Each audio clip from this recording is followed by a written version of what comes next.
and morning to be here. And with that, I will introduce our first speaker, the Governor, Dan McKee.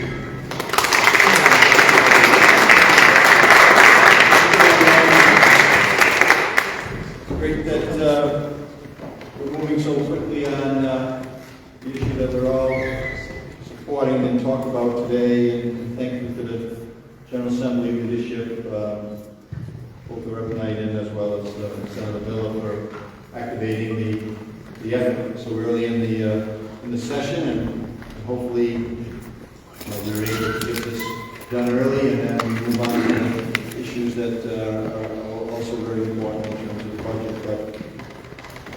But we're here to highlight the introduction of an assault weapons ban bill that would make Rhode Island the 10th state in the country to take this important life-saving action. And if we're able to be successful in getting this bill passed this session, it must be a team effort.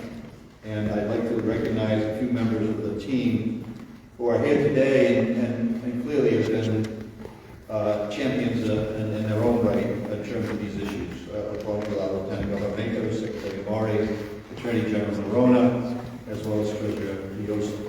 And of course, our two bill sponsors, as I just said, Representative Jason Knight and Senator Josh Miller. Thank you for your leadership. Advocates and partners, so many organizations like Rhode Island Coalition Against Gun Violence, Moms Demand Action.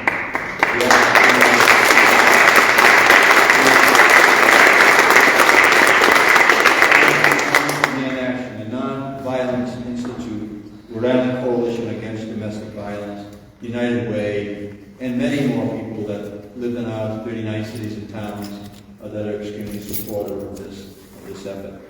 Together, Rhode Island is building on the progress we made last year, and we were able to have the General Assembly pass some strong legislation, and I was able to sign that legislation.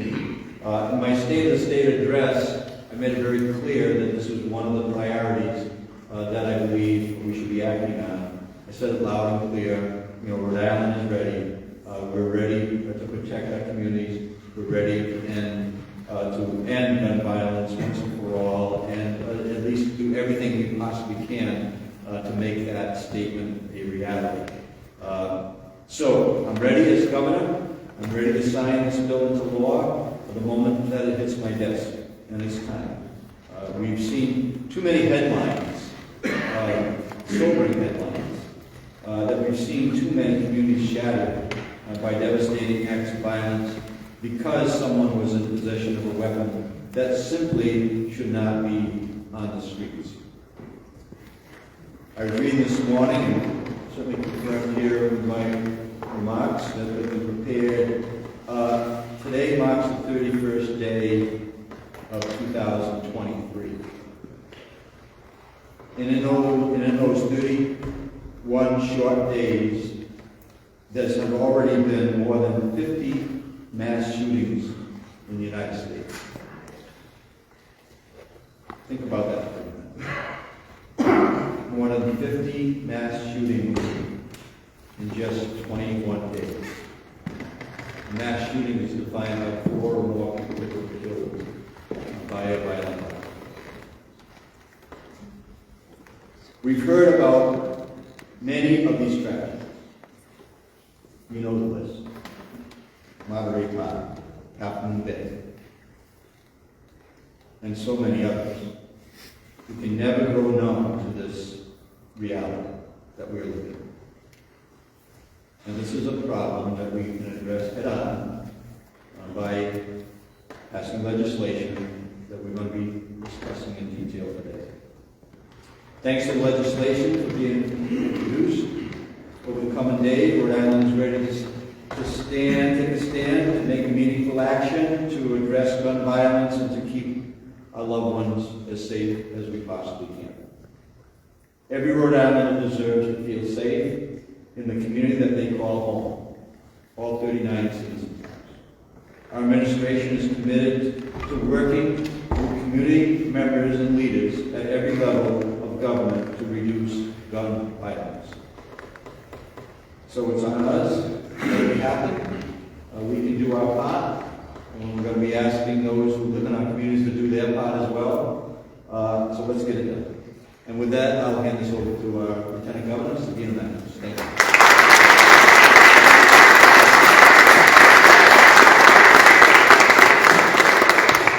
Good morning.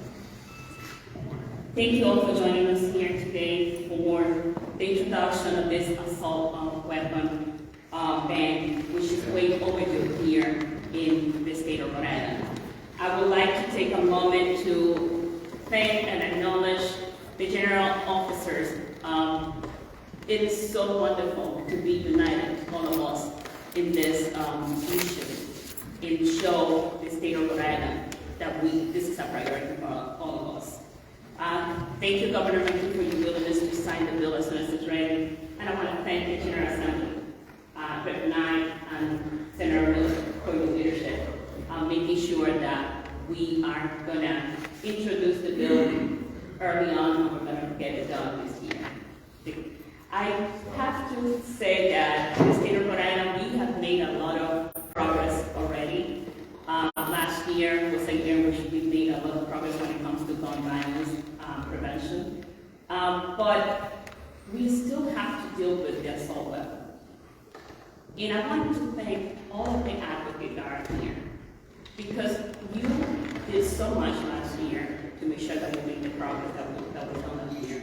And you continue to be active, you continue to be here advocating, regardless of all of the pressure and all of the challenges and all of the pushback that you have been getting.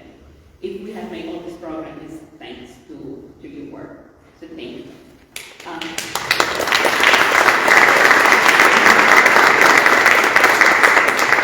And I want to say that this year we're going to get it done. This is the year in which we're going to get the assault weapon ban passed through the General Assembly and signed by the governor. And I'm going to be here working with all of you and with my colleagues in government to make that a reality. But there is someone that has been working so hard in this bill, now in his role as Secretary of State, continue to advocate. And I want to bring forward Secretary Greg Amore to speak to you next, because he has been a strong advocate for gun safety here in the state of Rhode Island.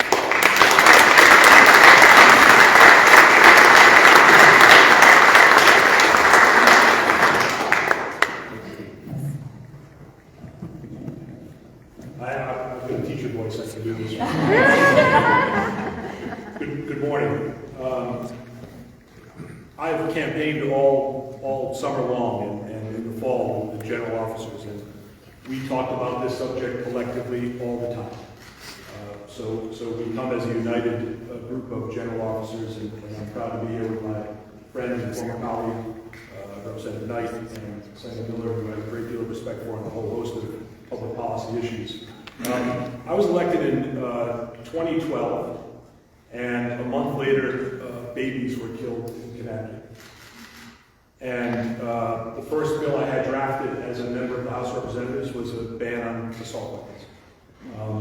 Many of my colleagues, old and new, had done the same thing. And over the course of my 10 years, I continued to sponsor and co-sponsor and sponsor and co-sponsor and talk about the need for this legislation. I was a high school history teacher for 27 plus years, and we have normalized what is not normal.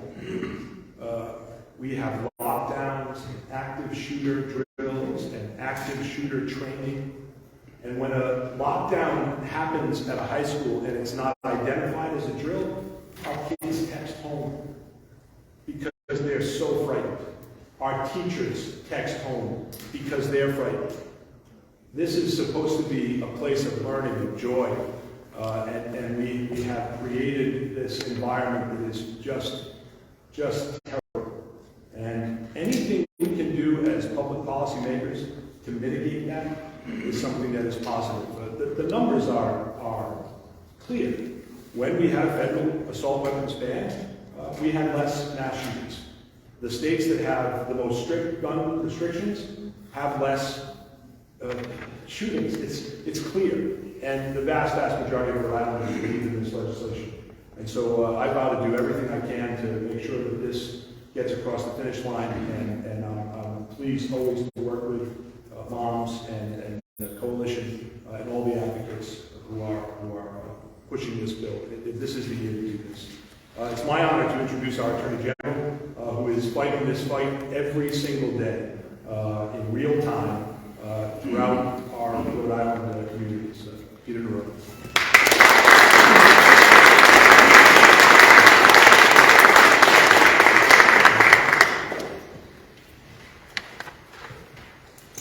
Thank you, Mr. Secretary. And to me, when I think about the legislation we're talking about today, I really think about two things: eliminating risk and political will. Let's talk about risk first. I stood here in 2019 with Governor Raimondo then and talked about this bill and a number of other bills that have since been passed into law, to the great credit of the General Assembly, leadership, and the governor, this governor.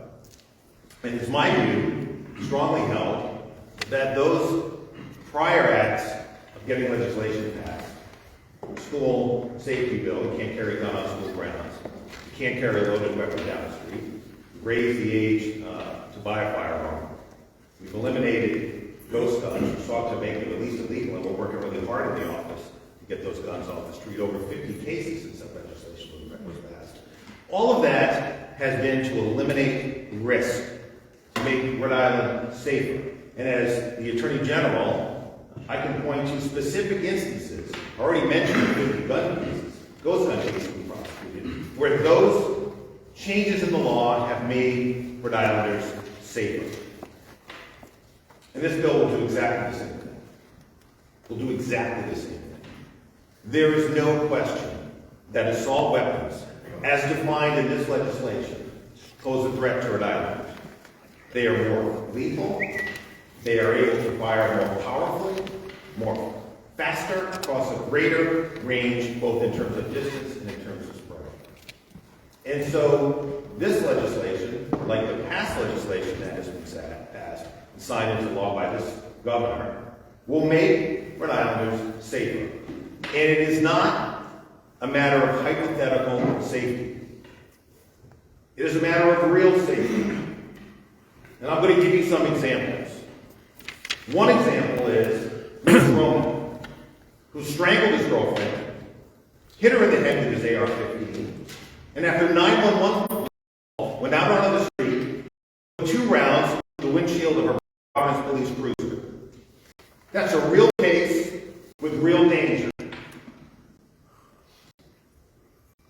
There's a case out of Pawtucket where somebody pulls up in a car and opens fire with an AR-15. And if you watch that video, which we've made available in past years, what you see is everybody scrambling. Why? Because those rounds are coming out fast and they're coming out hard. They go through the rear window and through the front windshield. These guns are lethal and they make Rhode Islanders less safe. And it's not just in Providence. Barrable is a man, well chronicled in the press, who had many weapons, including many as 8 ghost AR-15s. One fully completed, the others in the state of near completion. And my attention to that case was drawn by a friend who represented a neighbor who couldn't believe there were rounds being sprayed with the distance of his home and family. Those guns and that person posed a real threat to Rhode Island. And hypothetical. And so what we all hear, we are proposing legislation turning law-abiding citizens into criminals. Well, that's not what this legislation does, and it's not what the previous legislation has done. That's not what these bills do. Everybody's law-abiding. Until they're not. And then they pose a threat. And so, what do I mean by political will? This governor and this assembly has had political will to make these past pieces of legislation that make Islanders safer law. It's clear that we collectively have that ability. Again, we stood together at the Institute of Study of the Study and Practice of Nonviolence with many of the people in this room. I don't remember when that was. The campaign trail and all the before, my friend. We stood together and we said that we would back this legislation. This government promised it then, promising it now. And that was before the election. So people ask, where's the political will that existed before the election? It exists after. And if you need a referendum from Rhode Islanders to where they stand, just look at those results. Go back and look at the percentages, look at the margins, look at the platforms of the people who went against the people standing here today. And then you'll know what Rhode Islanders believe in this legislation. They know what will make them safe. They know they make their families safe. And so the time is now. This is the year. Let's get it done. Rhode Islanders want this. They demonstrate that they do. The political will is in this room. The room is sitting there. Let's get it done. Thank you very much.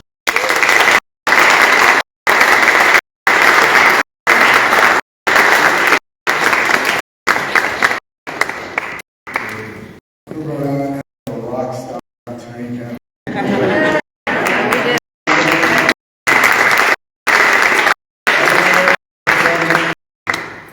My good friend Warren, good morning to all you. Mom, I love you. Rhode Island government, I love you too. Some good, interesting times in the couple of years as mayor. As you know, this is a government issue for our parents around the but for all the other parts of the towns that don't make headlines, gun violence has touched communities across the nation. The carnage of gun violence is destroying the soul of America. An empty chair that didn't take it. Forcing parents to plan roles rather than priorities for their children. It inflicts wounds of unimaginable grief for survival. Today is the day of January. The government says in 2020 alone, there have been more than 50 mass shootings. We must stop the rising tide of gun violence, which is why today we are introducing common sense legislation to ban assault weapons that are designed for combat and the weapon of choice, mass shootings. This isn't about taking anyone's right away. It's about protecting our community. About making sure the child, my daughter, can go to school and come home to the house at the end of the day. It's about making sure our friends can go to the movie theater and enjoy a film without fear of being shot. It's about making sure that we use our conscience that no innocent lives are taken in our state due to preventable gun violence. Thank you to our two champions, Representative Knight and Senator Miller, for saying that. And thank you to all the advocates for always being part of this. The time to act is now. And I'll introduce one of those things, our friend, Knight.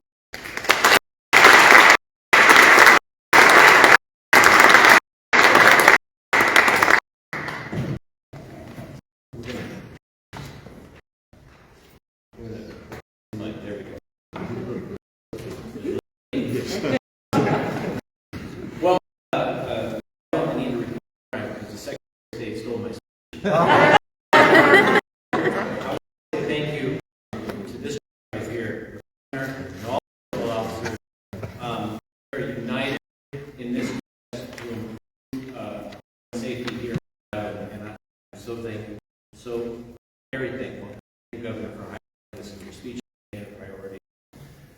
Thank you to all my colleagues in government, particularly to all the advocates here today, because your boots on the ground in elections and intervening time has raised the profile of this issue and brought to the attention of government at all bases over the past years. I did a prepared speech. I'm going on because it really has been said. But I'll tell you this. It is my belief that the number one job of government in the United States of America is provide for public. We have a lot to do with that. That's a basic element of civilized society. We need to be able to sleep in our homes safely. We need to be able to work in school without fear of violence. It does not exist in the United States of America. It is the responsibility of government at all levels to try to tackle the problem. And the Assembly has gotten for the last passed red flag law. Absolutely flags in the state. We have passed a ban on high capacity cities. We have passed a ban on domestic users possessing our own firearms. We got rid of guns. We got rid of gun stocks. We've improved background checks. We did illegal guns on schools. And as the bill said, we got after carry of guns and we got 81 for sale.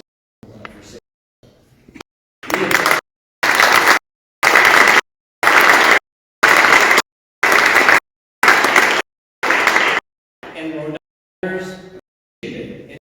And how we know, because we've had intervening elections at time and time again, more proponents of safety in the seats of the General Assembly, into the Senate, into the State House. In 2000, I believe, the coalition against violence, did found that 70% of Islanders supported this ban. And I'll, ladies and gentlemen, that number is legit because the only matters in the last election, guns, averages,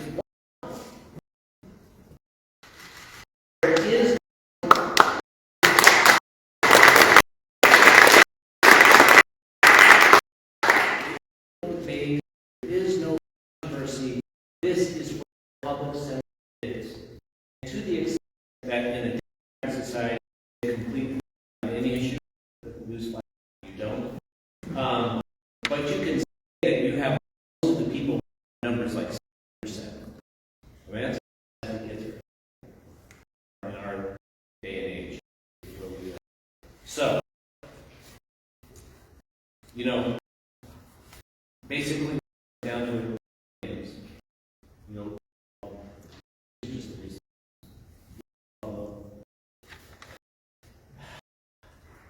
The white in Pittsburgh. I am privileged to be here because I don't want to be. I would be privileged to do something to avoid something like this happening. Did. The time is now, ladies and gentlemen. We have debated, we have argued, we have hearings, heard from the public, and now that's what I'm asking in the Senate with these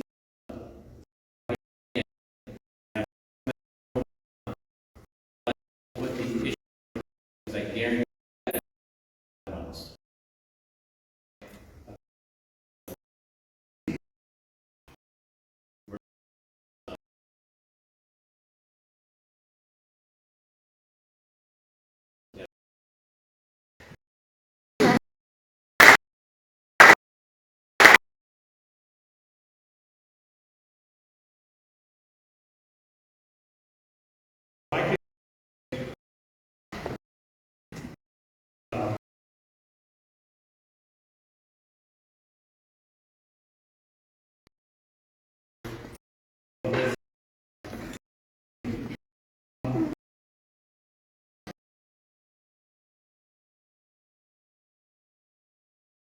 Involved in this legislation, Jennifer.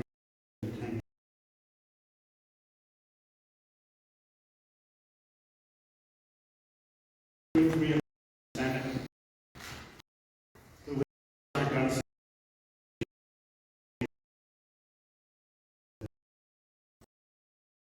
say is not only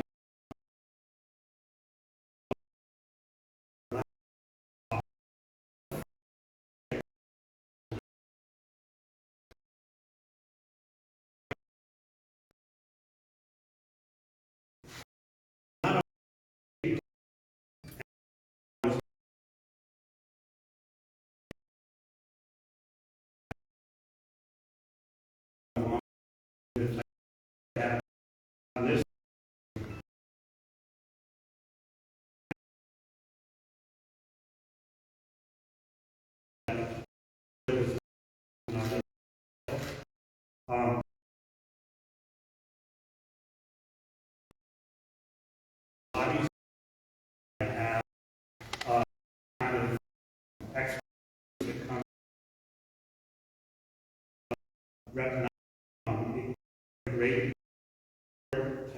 teach legislation like with who has developed is ready.